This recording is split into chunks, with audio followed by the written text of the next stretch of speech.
Warning, explicit content. This material may not be suitable for children. Listener discretion is advised. All right, ladies and gentlemen, knuckleheads out there listening, welcome to MiningMindsLLC.com. Here with Dino Brunson and Chris Rodriguez. Jason James is in the background monitoring all of our activities. We're sitting here with Tom Mann. What's up, Tom? How you doing? Good, man. How you doing? Good. Hey, man, we're happy to have you on. So, dozer operator, haul truck operator, blade operator, shovel operator. You're an operator. Yeah. How low is your stuff hanging? Low. I don't know. You know, we're excited to have you on, man. And for those guys that don't know you out there, give them a couple minutes spill on who you are and what you're about, dude. Well, actually, as far back as I can tell, I don't know, I've never really got into genealogy, but my family's been mining these parts for a long time. Since Idaho was a territory back in the 1800s, I had a great-great-grandfather that lived in Bruno, but he would grow produce and actually bring it up to the mines, and then he was a blacksmith in Mountain City for a long time when they had mines up there too. So, I've been around here for a long time. I got into mining because my wife's family, actually, she was born in Nevada, and they've all been in the mines their whole life. And so she said, hey, I got, an uncle that's doing this, let me give him a call and see what's up. And, at the time it was, recession was in Idaho, and, you couldn't get insurance with your job, and you were lucky to get a raise, so I hit mining, and just was like, wow, this is cool, fat paychecks plus all the benefits, nothing like Idaho. So we made the choice to move up here, and, it's been great. So that was like the 30-second version, and that's awesome with the 30-second version, but there's a whole lot that encompassed what you just said. So hopefully I can recap this a little bit. I want to say you hired on with a mining company in 2010, 2011? Yeah, 2010. Without being mine specific, what did you do specifically when you got here? Well, I didn't know that your wife and her family were involved in mining. I thought you'd moved down here yourself and said, hey, Tom Mann's going to be a miner. But you left out the whole man camp thing. You left out how much you've sacrificed for your family. Your family's finally here with you now. Yeah. But let's capture some of that time between 2011 until now. Okay. So, we were living in Idaho, and I got this job, and we had just bought a house in Idaho, so we, couldn't all move down here, and lo and behold, they had a man camp out there. So we made the choice to go ahead and go with the job, and I got a little camper and moved it out to man camp, and 4 days on, 4 days off was the schedule, you remember. So I would work for 4 days, and then boogie back to Idaho, and did that for about 4 years. We had little guys, so it was hard on the little guy. I'd come home and he'd kind of like hide, my youngest would go hide behind his mom and like, who's this guy, so I was like, that sucks. Yeah. Is that the guy that we're supposed to call Dad? yeah, right. I hung in there for about 4 years. Finally, I was like, I can't do this anymore. We got to either move or Dad's coming home. Yeah. So we made the choice to move. How was it when your wife decided to move down here? Because obviously 4 years is enough time to go, I'm either moving or I'm not. Something needs to change. Your wife stuck by you and said, yeah, we're doing this together. How difficult was that, man? Because I can imagine that being tough on a family. I think we were both, to the point where it was, this is hard, to raise kids and not be around each other, even, just those little bits of time, before you go to work or after you get home from work, before you go to bed. That means a lot, when you have a family. So it wasn't a bad transition. We both were like, let's just do this. So we sold our house. We put it on the market. And actually the day it went on the market in Idaho, it was sold. So we're like, wow, this is kind of like a sign, so. That's horrible. Yeah. Sounds horrible. Yeah. Damn the bad luck. Yeah. But so it was a good thing. Cool. And then you decided, so you guys got moved down here, and this was 4 years after mining. 4 years after he started. 4 years after. Yeah. So Dino, when did you meet Tom? It was 2011 when Tom and I met. We had a group of us that came on right around the same time. So I would like to say that we were born together into the mining industry. Yeah. Definitely. Back then, for me, without me talking too much, I'm going to let Tom kind of give his explanation of it, but it was a brotherhood of guys and girls that came on at the same time. We were on the same crew. We had a blast. Yeah, I mean, memories that you're never going to forget. But I want to hear Definitely. from your side. Well, you say brotherhood, and it really was, and I haven't seen it since, like we had it back then. We had a tight-knit group. There was a bunch of us that just rallied, we made it fun. You'd go out there to work, and, you forward to a lot of it. You see in those guys, and, you'd come back from your days off, and it's just like, these guys are clowns, but Talk it. oh man, it was a rowdy bunch. How we lived through it, I don't know. You guys were on C crew? We're on C crew. Yeah. C crew, okay, because I was going to say, I always cross shifts with you. So I never worked with you, but I always worked opposite and was complaining the fuck out about you guys. Because we carried you guys. Oh, I forgot about the tons that We were hauling 150,000 tons. And we were under 200. 100. Anyhow, so back in 2011, that's when Tom and I, a guy by the name of Travis Crawford, Trista Brown, Erica Berg, Lily. Lily, Yeah. Luke. I mean, there were a ton of people Tom Baker. Tom Baker's one of the guys that's still out there to this day. Yeah. I mean, bus conversations were unbelievable. Rick Taverdi. Yeah. Fun times. I mean, give us some insight on how that was for you. I mean, for me, it was awesome, but to hear it from somebody else would be.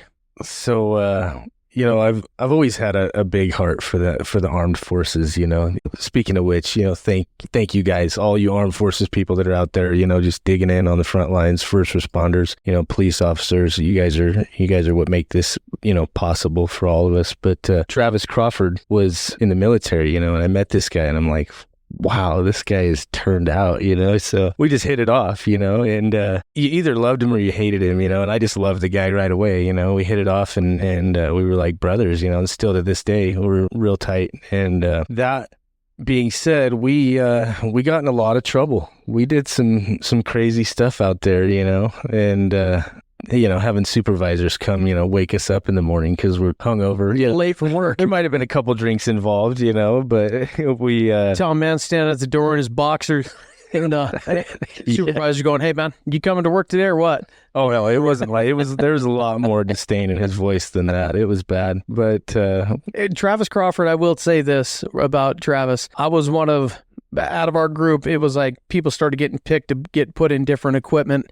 And I got put in the blade just because I'd ran a blade construction-wise before, right? So I'm going down the south ramp. I'm pulling some material out of the berm and just doing my job. So next thing you know, I look to the right and I look up, and this guy is probably about a foot away from the end of my blade with a haul truck tire, 240-ton haul truck, and he's just flipping me off like, yeah, at the end of shift, don't you ever get that close to me again. That scared the shit out of me. But that's the stuff that happens out at the site when you come on with some people and it's like everybody's trying to meet friends, and right? oh yeah, it definitely helps to form that whole bond with everybody. We had quite the clique. Where did you start out? Did you start out as a dozer operator, as a haul truck operator? What did you do? I started out on truck, and I went out there and I'd never seen anything, like a haul truck before. And, I get this call and they're like, "Hey, we want to hire you, go take a physical." I'm like, "Okay, cool." So, I haven't smoked dope in a while. I should be. yeah, right. I'm clean enough. I just did coke yesterday. They gave you plenty of time to study for that test, huh? Right. So, I was running equipment in Idaho, and I'm like, I got this, this is nothing. I get out there, and I remember Wendell Robinson was the trainer at the time. Yeah. So I'm in the supervisor's truck, and it's foggy and it's snowing. It's in December. I start, in December, and I remember, kind of just spacing off, and we get up on the hill, and I'm like, what is going on out there? I just see black, on either side of the truck. Well, it was, where the windows are foggy inside the truck, you kind of got to, wipe the fog off the windows. And I look and I just see, truck tires, that are 12 feet tall. We're driving in between these huge haul trucks, and I'm like, whoa, what is this? That was kind of my introduction to mining. I had no idea. So all day long, I'm just enamored, and Wendell's just like, who is this guy? I just hit the ground running. I loved every minute of it. It's just right up my alley. It's kind of, dude, it's a shock to the system, whether you came from construction or wherever you came from, to see that kind of machinery move around. And for us that have been in the game for a minute, I remember taking people on tours and they're like, "Oh my God, that's such a big haul truck." And I'm foot's on the floor trying to make sure we're getting out of the mud, spinning sideways in a pit van. And they're like, is this normal? If you're a pit operator, it's not if you're going to be an accountant. They may as well be, VW bugs to us. After we drive around next to them all the time, it's just like it's another day, right? And we get used to it. But having that perspective of somebody that's completely fresh to it, and you see these giant trucks. I remember my first, and I started off in 777s, which is small in scale to those, what we use to haul muck out of the pit. But I remember thinking, man, those things got a corner like crap, right? They don't turn worth shit. And then when I got in and actually was driving one, I was like, oh, man, these things do good. Not only that, I can drift this thing. Yeah, I can drift this thing around corners. Well, and that, what's funny is that it actually builds your confidence in driving in general, because you can operate a 400-ton haul truck, 240-ton haul truck, it doesn't matter. In the way that you do out in a mine site, you come back and drive your F-150 or whatever it is, and you're just like, this is easy. Yeah. Back up to anything. Well, I don't know about you guys, but, we got that, it switches lanes, your left-hand traffic when you get on the mine site. So, you get off a night shift and your eyeballs are bleeding because you've been up, and you're still driving on that left-hand side, and somebody's like, hey, dummy, get on the right side of the road. Yeah, I don't know how many times I did that. I've done that at the dump so many times. Whenever I get on a dirt road, I'm like, I'm supposed to go on the left. Yeah. Yes, supposed to be driving on the left. Well, there's not very many mine sites out there that drive on the right-hand side, and so the dump always screws me up too. Question for you, Tom. So you went from obviously a haul truck operator. Did you jump into a blade? Did you jump into where'd you go after that? So I was in a truck for a while, and one of the supervisors came and asked me if I wanted to run drill. And I was like, I don't know anything about drills, but I'll give it a shot. I'm down for whatever. So I got in these drills, and that just wasn't the thing for me. I mean, I was having issues. I was getting blown up in the drill, and So Tom was one of the most productive person in a drill. Tom knew how to run a drill and not even be in the seat. Tom was very good at throwing the down pressure on, starting to drill his hole, and then go visiting with the guy across the street, and then getting back to his drill and going to the next hole. Tom would drill 50 holes a shift. And then I don't know what happened the night that Tom had to try going over his handrail. Yeah, that was. There's some people out there that saw that. They will never forget it. So this is a classic story. So give us a situation. So I'm running this drill. I come on a shift, and it's one of those deals where the shift before could get the bit broke off or something, and so I'm trying to get this bit broke off, and I forgot my gloves, and so I run over to one of the mechanics in the pit. I'm like, hey man, can I get some gloves? He's like, yeah, I'll be over there in a minute. So he looked like he was in a really big hurry, so I was like, okay, cool. So I go back over to the drill, and he comes flying over there in his truck. He's like, come here, and instead of walking through the drill, down the rail, down the steps and going around, I'm like, I'm just going to bail over the handrails and take off running, So I go to bail over the handrails, and my toe catches the chain. We had chains on this drill for handrails, and and I just swan dive, and I just put my last chew in. That's important. Yeah, and it's the beginning of shift. I'm like, I got to milk this chew out. It's going to be a long day. So I auger, one arm goes right in one of the pre-split holes. Like I'm trying to catch and the other arm hits the, I don't know how I manage that, but I auger in, my face is just, and I get, drill cuttings in my mouth, and I'm just like, wow. So, and I look up, and the one mechanic, he's just rolling laughing, he's trying to ask me if I'm okay, but he can't because he's laughing too hard. And then, I run up to his truck to kind of hide, because I was worried somebody saw it. I kind of look back, and sure enough, there's like 5 guys that were at this loader trying to put teeth on, and they all saw it happen, and I'm like, oh, no. Tom was one of the first people to actually get the opportunity to run a different piece of equipment out of our group, and he went to the drills. So, and that was down in Saga. Yeah. There wasn't very many people down in Saga at that time. No. So you've been out there a while, and take a digger on a drill. Obviously, nothing happened to you. You're still good. Still got you came in here dressing good today, by the way. I just wanted to mention that. I didn't know what to expect, Like I didn't expect to. I feel like I'm going to get raped by you. That's how well dressed you are. No, but you look good. So Tom, very good looking guy. For any you single ladies out there, he's taken. I apologize, but went into drilling, and then right now you're running shovel, right?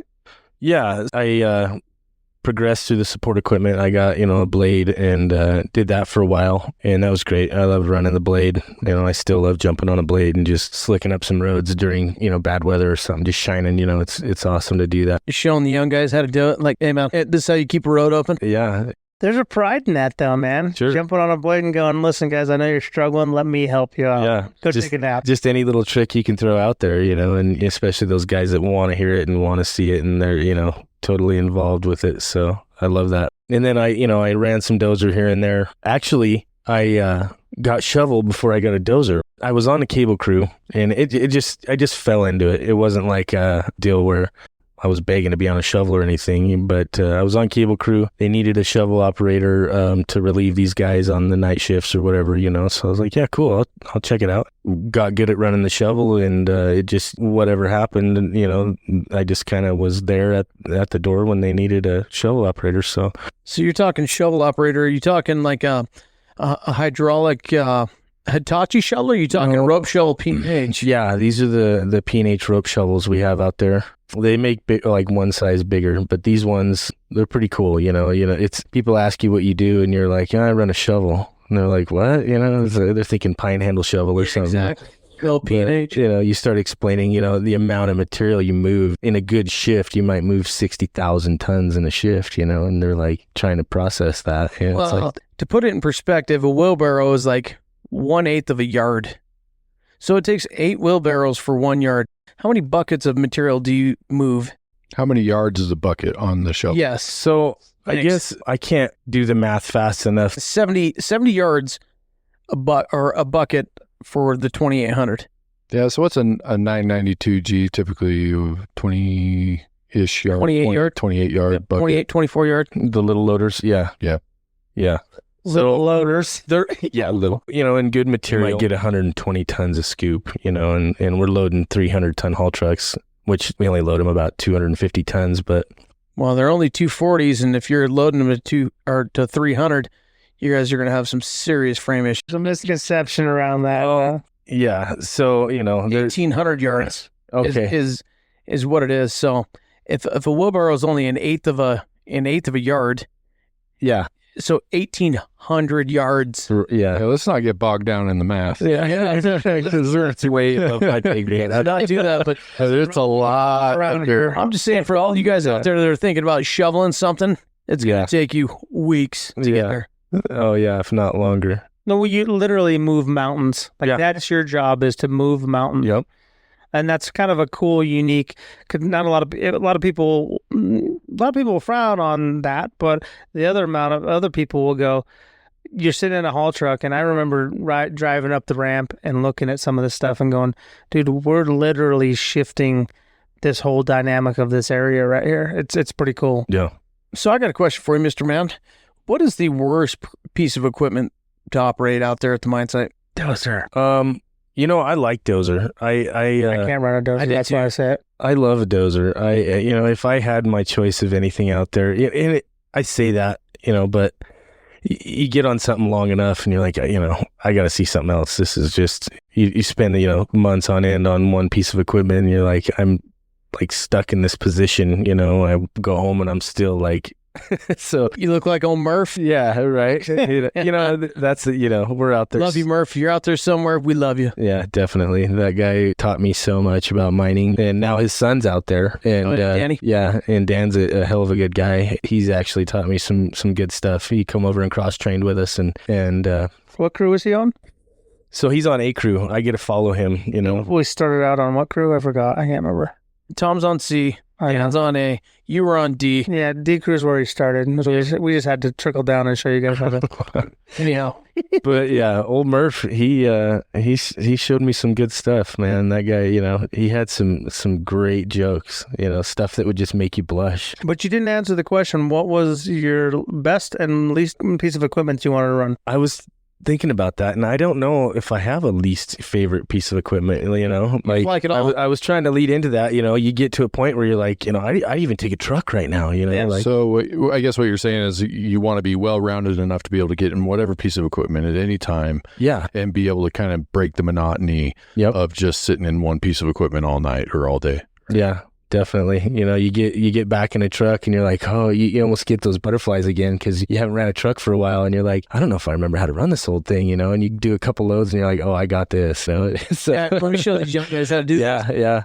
I like that. Well, and I think to me that was the funnest about Cable Crew was that you had the opportunity to do that. Hey, there was a truck down, there was a dozer available, there was a blade open, and you went and ran whatever you needed to run after your jobs are done. Yeah, you definitely could if you wanted to, depending on what we were doing, because there's been times when you're doing Cable Crew and you're just booked up all day long and you get a minute to chill. It's like, I'm going to take this minute because I was just in a blizzard, for like, for like most of the day. So everybody that is listening right now, a minute in the mining world is like 2 hours. Anyhow, keep going. Yeah, But he's right. You're sitting out there in the middle of a blizzard and changing teeth, man, when everybody else is down because of weather. Your job doesn't change. You're still doing work. Sometimes it's taking that 2 hours. Let's reroute this shovel in 2 feet of snow. Yeah. And your boss is driving by going, hey, this shovel's not up yet. What's going on? Hey, go back to the office. I'll call you when we're done. Yeah. Where's my haul truck? So now that we're talking about haul trucks, there's one favorite story of mine, and I hope that you let it fly. It was you and I and Travis. I think we're all sitting on the same line. Winter storm. Somebody was asking, "Hey man, who's going to be the first one to go back down the south ramp with their load?" Because JD needed a load to spread up the 3 dump, and Rick Taverdi was there, and it was his turn to run. And I don't know. Do you remember anything about this? I don't remember it. I don't. No. So my memory of this was Rick Taverdi was scared as hell. God bless this guy. He's passed away at this point. Yeah. But he goes down the south ramp and he slides a little bit. No big deal. He starts going up to what we called the 3 dump at that point. He goes up and he starts raising his bed. And JD started the same time we did. And he's like, hey man, you gonna start pulling forward or what's going on? He kept raising his bed. And then he took off and just dumped the whole load. And Travis, so many times we're all sitting there watching him, and Travis is like, "Oh, Taverdi just butt dumped on the man." Just blows him up on the radio. And it's snowing like crazy to where it broke the silence for everybody, and everybody's they're talking, just chatting because it's snowing. Everybody's nervous, and it was so hilarious for me. Well, that's the thing when you're out there is in the wintertime on surface is no joke, right? Because that's where I cut my teeth. Is like, hey, middle of November, get out there. Yeah. Oh, what am I supposed to do? And everybody's kind of tensed up, and you can tell because nobody's on the radio, nobody's chatting. It's like a night shift, right? When everybody's tired, it's just got to get my job done, going down the ramp, and they're trying to barrel through it. That's literally when you're focused on your job. Like if you ever think about a time when you're focused on your job more, it's in the wintertime in a haul truck going down ramps. It's fun, man, because it's tense, but as soon as you get through it, it's like, woo, here we go. Because you guys know why Chris isn't saying anything, right? Because he was out of Gold Strike, and those roads were always the heated floors. Oh, yeah. Yeah, they were always perfect, pristine beds. Here's what I did learn, right? Went to those bigger sites is they actually have road rock. Mm-hmm. And we like had crushed. Hey, yeah, like purposely. And I went to we had pit run that was 6-inch minus, and you had to weed that shit out of the blade operator, man. And you go, hey, weed what you have. Yeah. We made it happen, though. We got it done. Bald Mountain's one of the mine sites, very few mine sites that still has no deaths to this day. Knock on wood. There's never been a fatality out there, which, I mean, that's got to be like some kind of blessing from God, considering the equipment we use out there. So what do you guys do out there, Tom? Since you brought up the safety thing, what do you guys do out there every day, or what do you do personally, and how does that translate into your crew? Safety-wise, what do you do to focus on, hey, man, I'm going home to my family? That's a good question. When I was younger, I didn't really think about that a lot. But the older I get, it's definitely something that's on my mind, and we can only do what we can do. I got control of my bench. Whatever's on my bench I see going on, I try to eliminate any hazards I can. And I'm always watching for, high wall rattle or something to give me an indication that somebody might be in danger. How many trucks are you loading a shift? Well, my best shift ever was like 300. So let me put this in perspective. 300 trucks a shift, or let's even say 200 trucks a shift, and we're going you've got 3 swings into the back of that truck at least, right? Yeah. So you've got 600 opportunities to totally hurt somebody if you're not paying attention, if you're not on your A game, right? Yeah. Do you think about that as you pick up that bucket and you swing over and you're dropping? Oh, definitely. And, I've had a couple close calls, and that's definitely one of my biggest fears because, once you wrap your mind around, how big this machine is, you could do a lot of damage with that if you're not careful, and I've tagged a couple trucks, and you don't even feel it in those huge shovels, you'll send them out, launched out across the dig floor. So, you got to be really careful. You could definitely hurt somebody doing that. So do you say that there's a great opportunity for you to become complacent in the job that you have? One, you're so comfortable sitting up there, it's easy, you're just swinging, you're digging. Night shifts get a little tired, a little crazy. Oh yeah. To where there's a huge opportunity. I mean, and I guess I'm just putting this out there for the audience that's listening. There's a lot of opportunity for you as a shovel hand. I mean, you're holding somebody's life in your hands. Yeah, definitely. I consider that a lot, and like I said, when I was younger, I didn't really have a whole lot of thought put into it, but now, I'll actually, speak up in a safety meeting or a line out, say, hey guys, let's focus, when I'm in bad material, big boulders, big rocks, sit up in your seat, be prepared because you never know, one of those big old giant boulders, size of a Volkswagen might come barreling off the top of the bucket and be the first thing to hit your truck before I can easily place the load in the back of it. I've talked to a lot of these old miners that have got injuries from just that. Just the operator gets complacent and, maybe door slaps that truck with the bucket and just jars them just right to where their neck, something as simple as that could just totally change somebody's life. That's the thing, right? Is it's not, when you get in those shovels and you understand how they run, it's a timing thing as well, because it's not everything stops on a dime or once I let go of the lever it's going to stop. It's all a timing thing. I've watched haul truck operators. You're spotting them, you have that shovel hanging out there, right, and you're giving them the time that they need, but at the end of the day they run in and back up like a bat out of hell too, and they create their own issue, right, because they're sitting there. And I've seen it a couple times. I was training a guy and I was like, hey, slow down or you're going to hit that bucket, dude. And if you hit that bucket, that dozer or that shovel operator is going to be pissed because he's trying to line you up. And sure enough, sure as hell, a couple times that shovel operator said, you know what, he's going to hit it and he's going to learn. He hits that thing, rocks the hell out of everything, dust goes flying everywhere. I said, are you done screwing around? Because I'm sure as hell done being fucking thrown around. But that's the reality, right? Is they don't understand the impact of what it can do. And then for you, I know they go through everything, do you guys do both side loading still? Yeah. Double side loading. So there's some companies out there that don't do that. Do you guys still do flybys? No, not so much.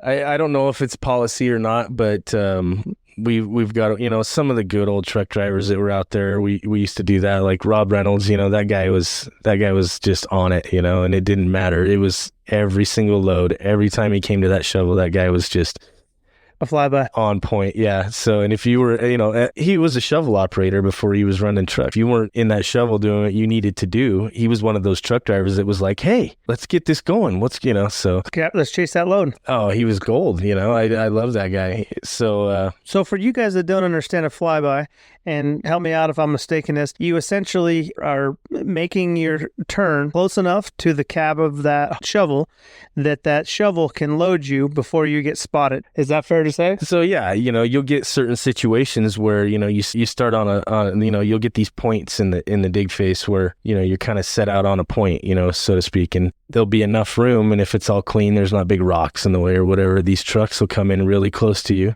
And as they're swinging around to back up to you, you just kind of lay that bucket in there and then you're reaching in for another scoop as they're backing up to where they need to be, and that takes a pretty seasoned driver. I've found out over the years that, not too many people are comfortable doing that. So you guys sound like you've never done that before. That's right. He's like, plausible deniability. No comment. Yeah. Has Tommy Baker ever done that? Plausible deniability. Yeah. Baker was a good shovel operator. I used to watch that guy. I loaded under him when I first started out there, and he do some stuff in that shovel. I was just like, that's cool, So I would definitely be comfortable enough to, raise the bar with my truck driving skills as long as Baker was loading me. I like how you said that, man. Yeah. So what has been the best part of the mining industry for you and your family? You personally out at site with the people, but also you at home with the family. What has the mining industry provided for you? I don't know if you hear rumor that some mines don't really pay that good, but the money is really good in mining, and that's why we're out here. So that's what keeps me coming back, that, and you get to work half the year in mining. There's some pros and cons to that. You're working night shifts every other week, but you get 5 days off at a time to enjoy your family and do the things that you want to do. Ball sack off. You make good money. The more people that we talk to, that's one of the keys in the industry is that you make good money. Yeah. What do you do outside of mining? Like, so your days off, what do those look like? So, aside from the honeydews. Yeah, right. I like Spring Creek because it's kind of our own little hillbilly bubble out here, It really is, man. You can go out your back door and shoot your guns, go, hunt coyotes or whatever you want to do on your days off, take your side by side and just barrel through the desert. And that's what I'm normally doing, working on my cars or one of the bigger towns probably, and I'll say towns in the nation that you still are able to ride a side-by-side up and down the street. Yeah, isn't that great? Yeah, so the guy grabbing a 12-pack the other night. And when you go to the store, you don't just want to get a 12-pack. You want to get a 12-pack in natural light. Well, and I don't even know if they're 12-packs anymore. It's a 15-pack, but I seen that. It was awesome. Their goggles that they were wearing were more than the 12-pack or the 15-pack gear that they bought. I was very impressed. But I think that says a lot about the person that's mining out here. So when you talk about responsible mining, what does that mean to what you're doing? So, obviously safety is the biggest concern. We want to make sure we're getting our production. We want to make sure we're making money for the company and doing everything we got to do there. But at the end of the day, you want to make sure that everybody's going home safe. And it's all for nothing. If somebody gets hurt out there, it just ruins everything. So that's I guess if that's what you meant. And you're kind of fortunate, and like I said, the place that you're at is they've had a good safety record historically. Knock on wood. That you can, as somebody coming brand new into the mining industry, it's a great place to go because you go, man, you guys take care of you, they onboard you right, they show you what you do, what you should do, walk you through the steps. It's a nice place to be. And we don't have, out there, you didn't have the best of the best, but I thought you were a better operator because of that.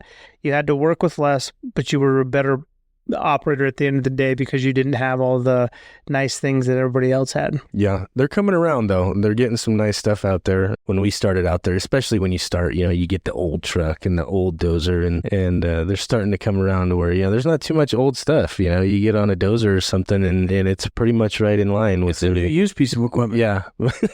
Right. That's good. So I know you operate equipment out there. I guess I assume at this point you're somewhat of a lead man, but what else do you do out there? There's another important piece of this that you do for the mine site. I got on mine rescue. Annie McWilliams kept after me and she was like, as soon as you get moved here, we're getting you on mine rescue. I don't know what she saw in me, and maybe it was nothing, but but it's cool. It's something that at the end of the day you can be like, what, I'm out here making a difference. If somebody needs help or somebody needs something, yeah, you feel good about it. Yeah, and that company's been great. They put me through my EMT class, paid for all of that. Did you pass? Oh yeah, right. Yeah. Man. I don't know how, but I did. I know that all five of us in this room right now, that has been one of the biggest contributing factors to the mining industry for all of us in here is the mine rescue part of it.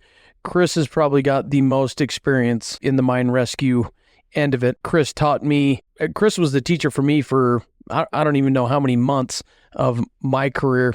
I don't think you remember who I was or who I am at this point, but mine rescue is a huge impact on me as far as the mining industry because you get outside of the operation and you get to help people. So what do you do now, or how do you look at the industry different now that you're in the mine rescue end of the deal?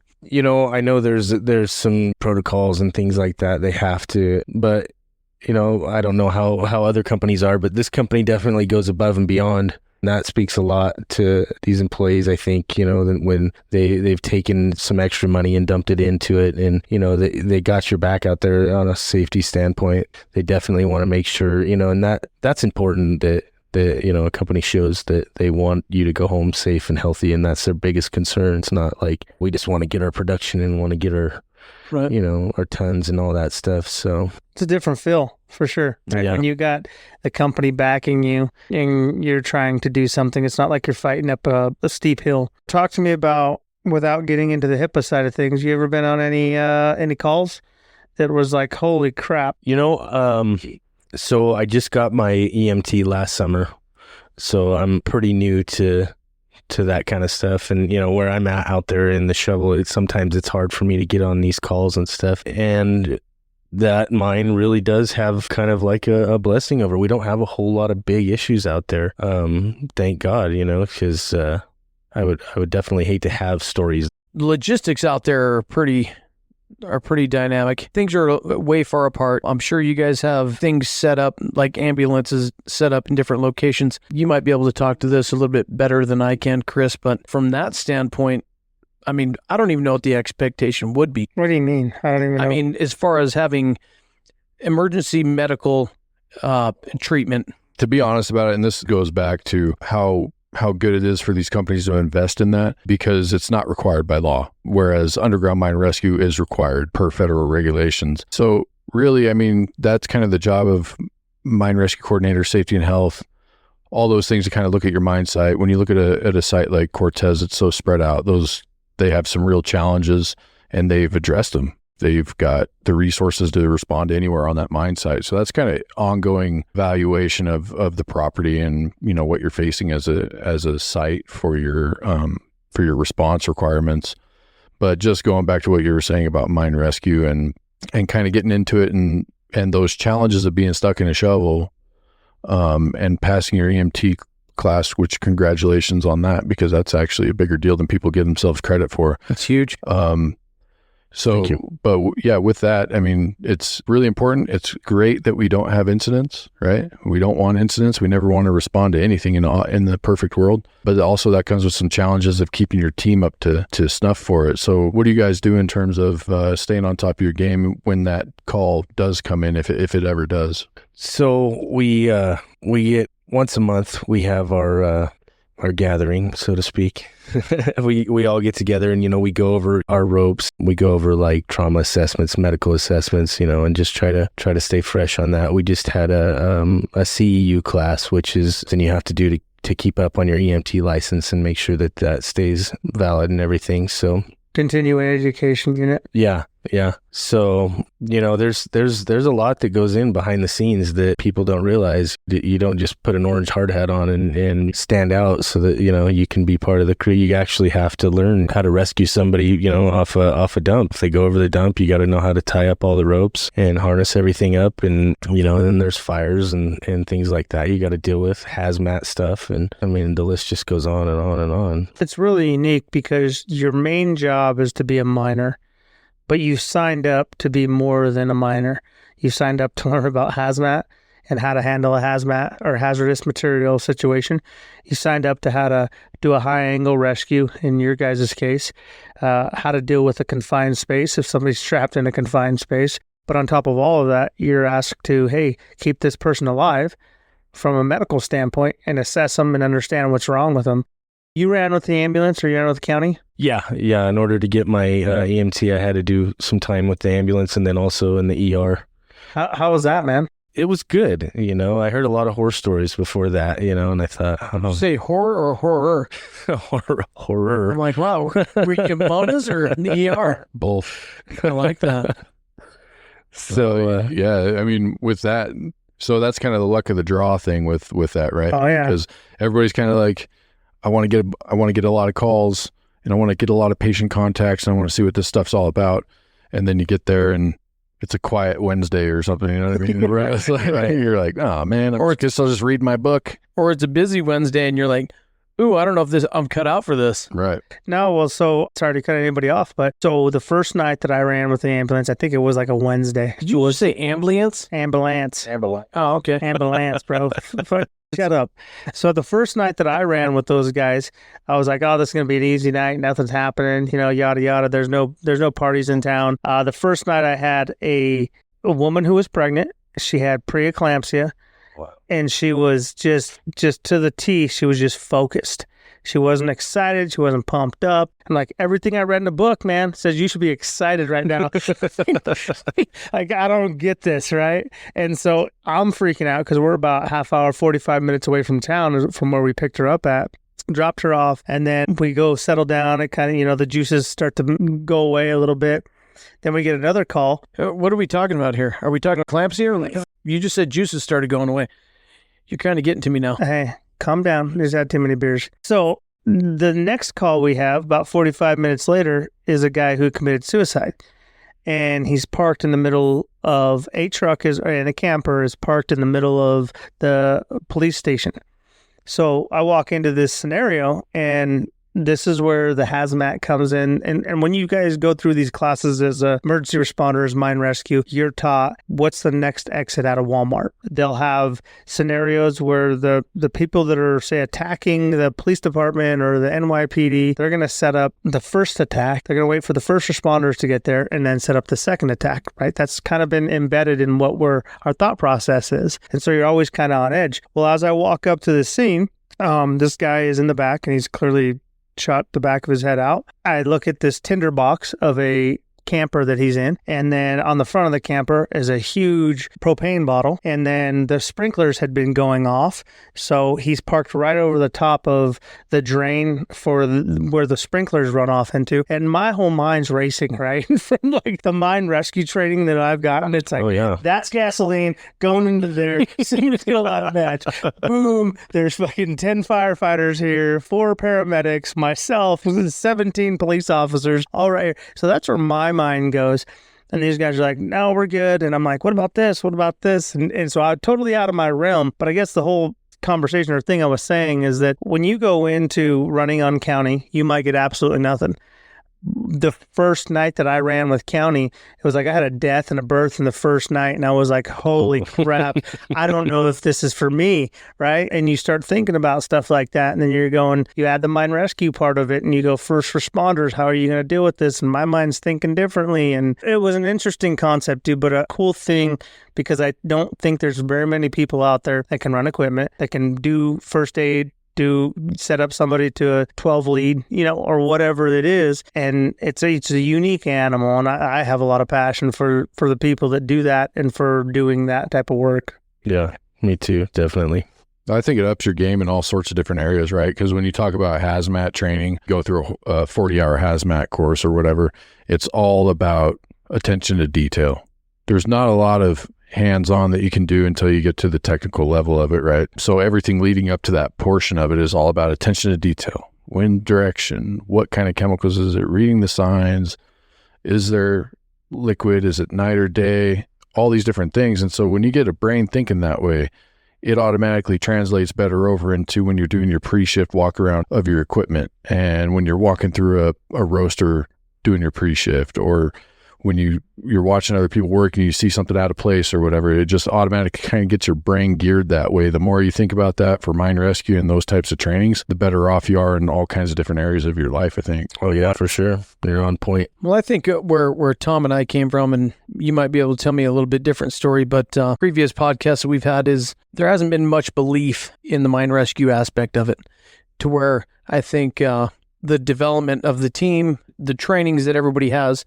Do you say right now that people believe in your rescue team out of sight? That's a hard one to answer. It's hard to speak for. I hope so. You believe in Tom Mann putting their lips on them.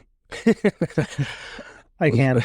We've kind of got away from that. Now it's just chest compressions and AED. Hopefully that's all you got to do, unless you've got like a bag valve mask or some kind of barrier. Oh, it's getting deep. Look at that. Dude, he's throwing his resume out there.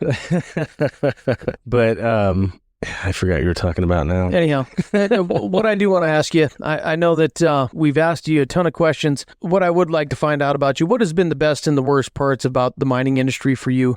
And if somebody new were coming in, what advice would you give them? You see a lot of young guys. I got a couple people in mind that I'm not going to say any names. You see them come into mining at, 19, 20 years old.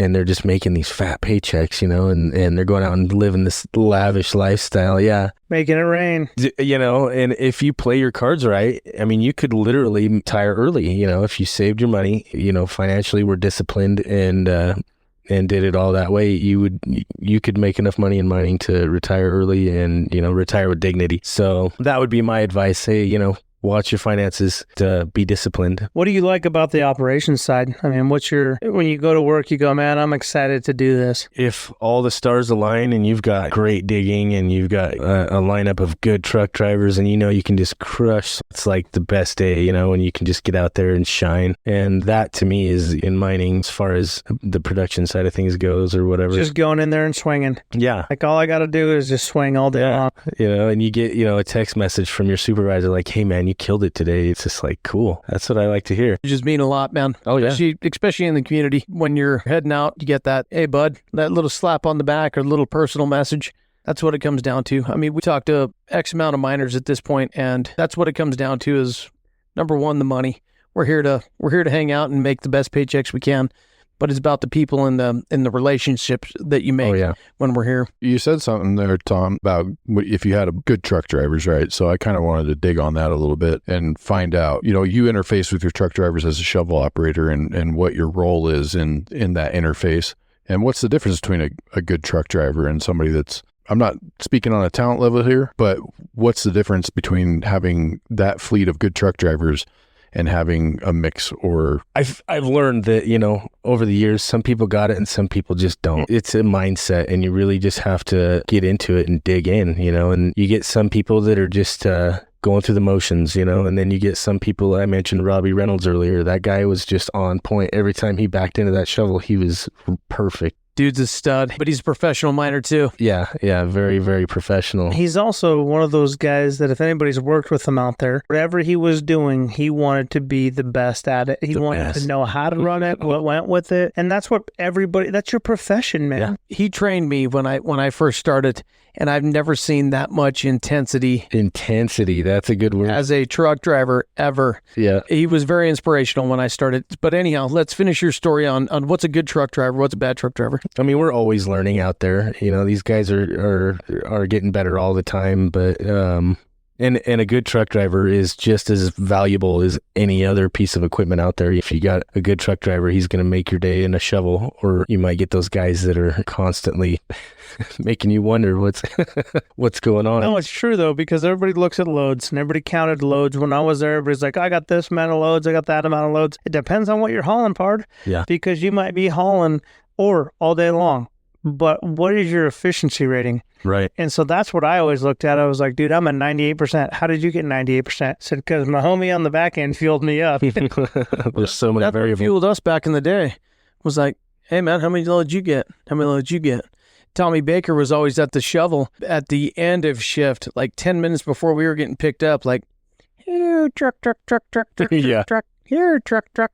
And it was like, hey, who's going to be the last truck driver to come to my shovel? And it was like, ooh, I got this. I've got it tonight, Tommy. Sorry. Yeah.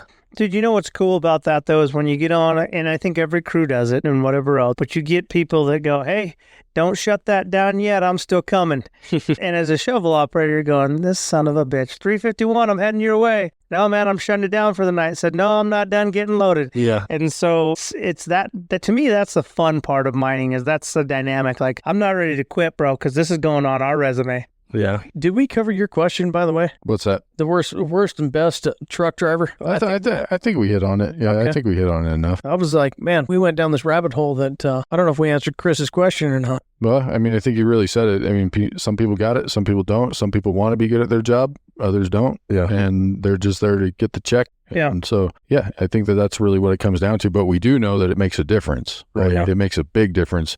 And we really want to see those guys that are out there hustling. Yep. To get those loads and competing. And it was the same way, back when I was moving dirt, we would compete crew to crew.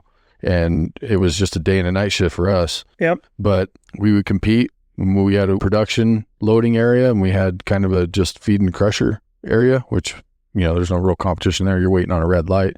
But when we were doing the production stuff, it got heated sometimes, man. Oh, yeah. I went up there and banged out the record, and the loader operator from the other one was like, oh, they were all light loads, and all the truck drivers were like, fuck, no, they weren't.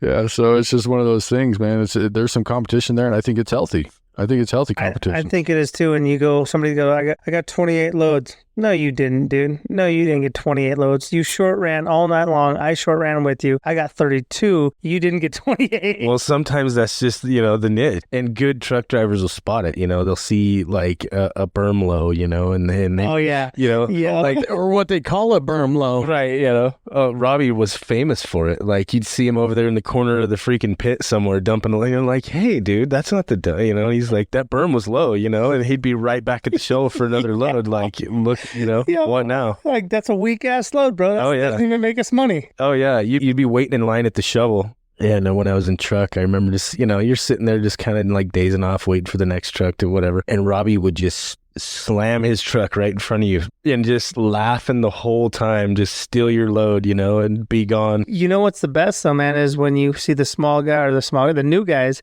in there and they're take a half hour to back up and somebody slips right in and backs in behind them. Yeah. And it's like, go ahead on your right side. Oh, yeah. Or you have an operator, like a shovel operator they're digging and they're kind of waiting for the person on their left side. And then you just call out, hey, ready on your right. Yeah. They'll swing right back around.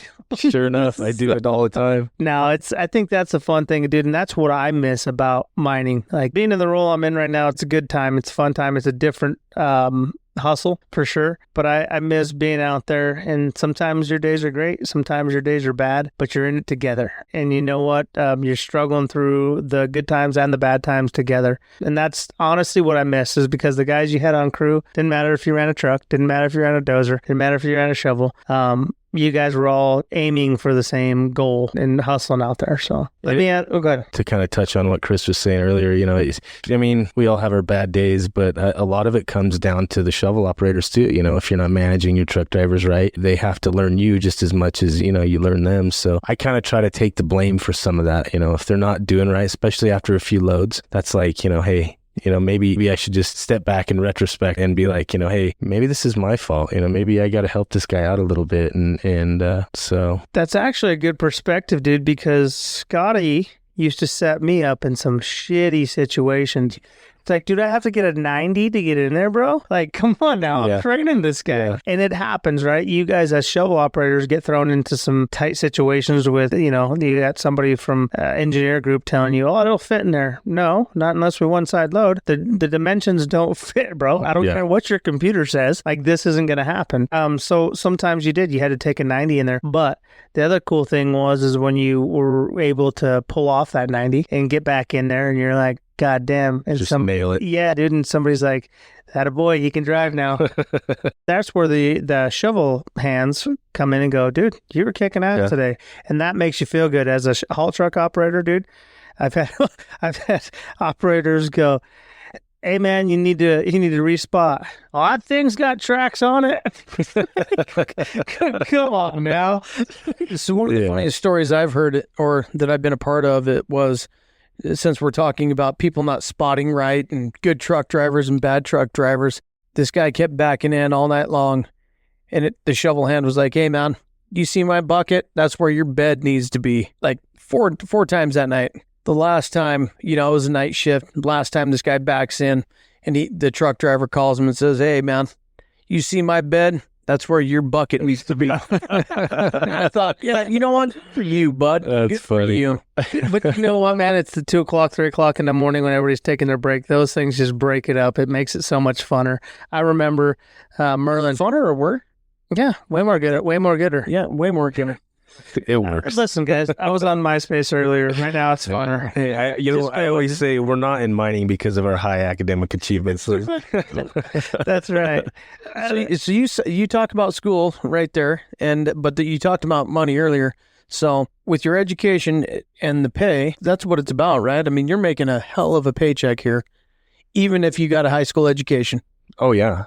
Yeah, you can, it's just how driven are you? You can take it and go as far as you want in mining, or you can just, be a base level employee and still make really good money. So Yeah, it's kind of about where you want to take your career, right? And I mean, I think most employers recognize that a lot of them like to see that degree, I guess it shows your ability to finish something or to stay committed to something. But at the same time, a lot recognize that it doesn't mean that this person's incapable of learning. So if you show that drive and the ability to go out there and hustle and do a good job, you can still climb up and go where you want to go. And we see it all the time.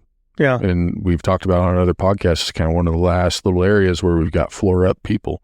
That make that big of an impact, right? Because there is a skill out there. I mean, tell me if I'm wrong, Tom. The dirt tells you something. The dirt will let you know whether you can go a foot deeper or if you got to stop here because everything keeps rattling off. Or is that a fair statement? Well, yeah, you're constantly reading your dirt and reading your surroundings, and it might be the difference between 50 loads at the end of the shift if you've got really, really coarse material or, beach sand. So when you're in the pit and you're in the middle of a split face, you've got ore on one side, waste on the other. What designates that for you other than the flags that are on top that geology puts out there for you? And as a shovel hand, how do you manage that the best for the company? How do you say, hey, you know what? I think this is my best guess, because at that point, it's a guess. Explain that to me. Sure. I mean, you don't want to look at the dirt and say, that looks like gold. You got to actually, go off of, there's a few things that you got to factor, but, they make these ore blocks just like a block. So if you can get all the toe of that out before you start mining ore, there's going to be a certain amount of dilution in there, as far as mixing waste with your ore, but you try to mitigate that the best you can, and that's all you can do. Do you, in your experience, the flags that you see and the dirt that you're digging, does it match up? Is the mine doing its job going, hey man, we're getting everything we can, or do you ever call somebody and say, hey, I think that this mineral is going to the right, or do you make that call yourself? I've definitely questioned that before. Any shovel operator, I'm sure, has sat up there and been like, this just doesn't look right, and I've actually called and definitely said, hey, come check this, let's double check just to be sure. And I think, at the end of the day, they just I don't know the right word for it, but you kind of just got to go off of your drill holes and your tests and make sure that you're going off of what somebody's telling you. But at the end of the day, you're the vision in the face, and you're going, you know what, this don't look right. I'm going to pause and time out, because guess what? This is going to mean some money to my company. Right.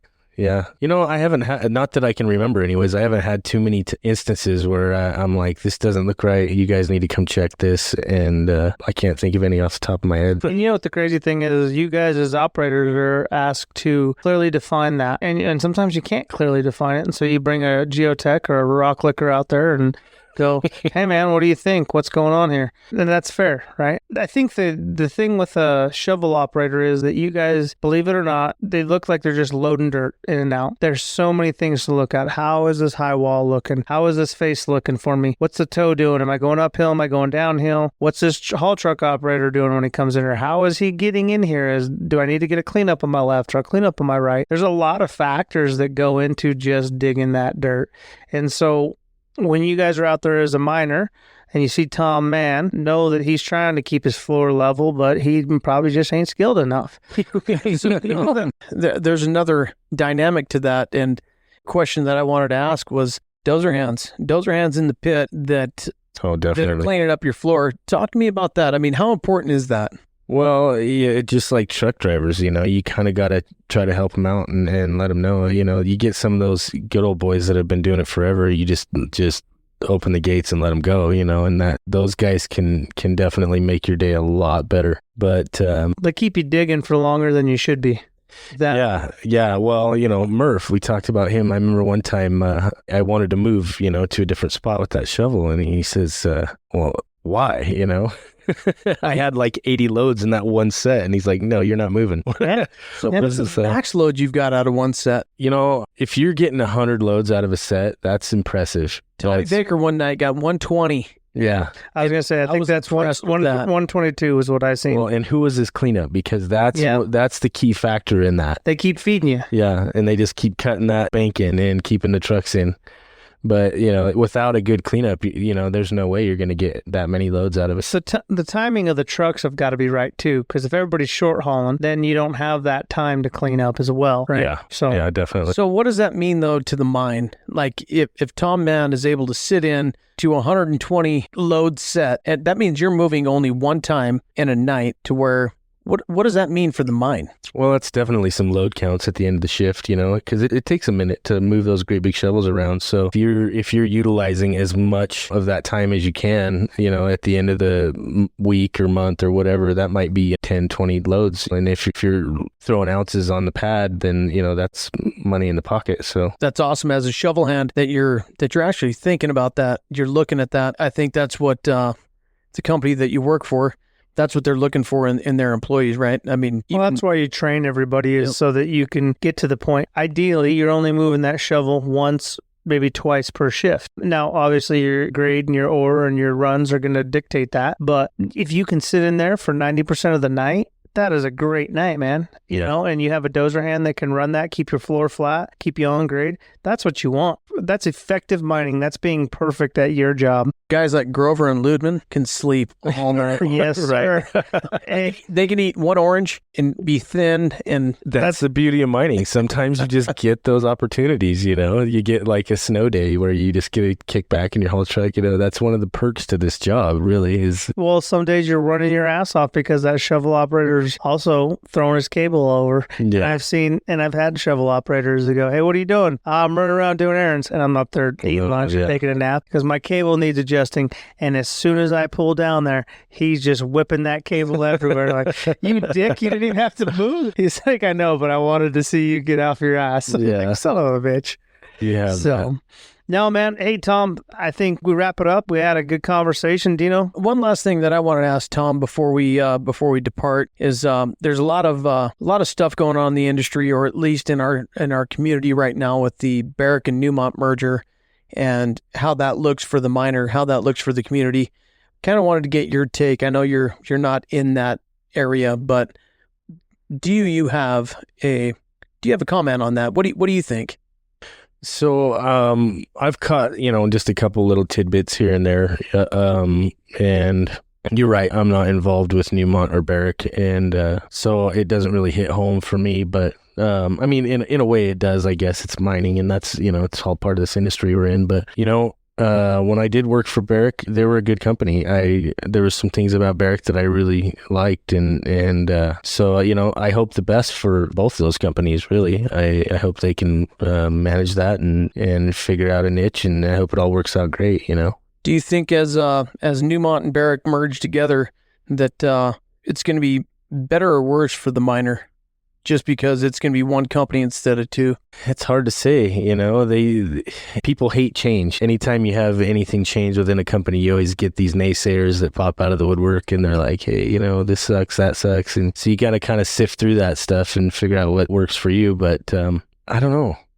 That's all good, man. We just wanted to ask the question just because it's so big in our industry right now. If there is a couple things that people can know about Tom Mann, if you were throwing your resume out there to anybody that was listening, what would it be? I mean, out of your experiences, what have you gained from being a miner? Best thing I've gained, is just obviously the people I work with, everybody out there, that, the memories that you have working with these people. I would have to say that is something I cherish about this industry the most. You tight with a lot, you're around them more than you're around your family in a lot of cases. So you become family in a sense. So I would have to say that is the best part of this industry. Let me ask you this. So when you get into your shovel, you hop up on that thing and you throw on some music, what's the first song that you play in your playlist? Like, what pumps you up for your day? Lately it's just, I've been just digging in on podcasts, and I love those motivational podcasts. I listen to a lot of Jocko Willink. I was talking to you about it the other day, and that guy. So a little Rogan too? I haven't dug into Rogan too much, but I've heard a lot of good stuff about it, and I'm pretty new to it. As far as music goes, I would definitely hit some hard rock, just get you going, get the blood flowing. So what's hard rock in your mind? Yeah, give it to us. Well, I mean, everybody has Octane on. I like some of the older stuff. I like. In 70s, 80s, 90s? So you're hitting up some Metallica and that type of thing. Yeah, I'm a big Chris Cornell fan. Right on, man. Well, I do want to say thank you for coming on. We appreciate your time. Yeah, absolutely, man. Thanks for coming in, Tom. We're definitely going to have you on again, dude. For all you guys that are out there listening, we're going to be putting out some information on Tom. We got sizes of everything that you want from him.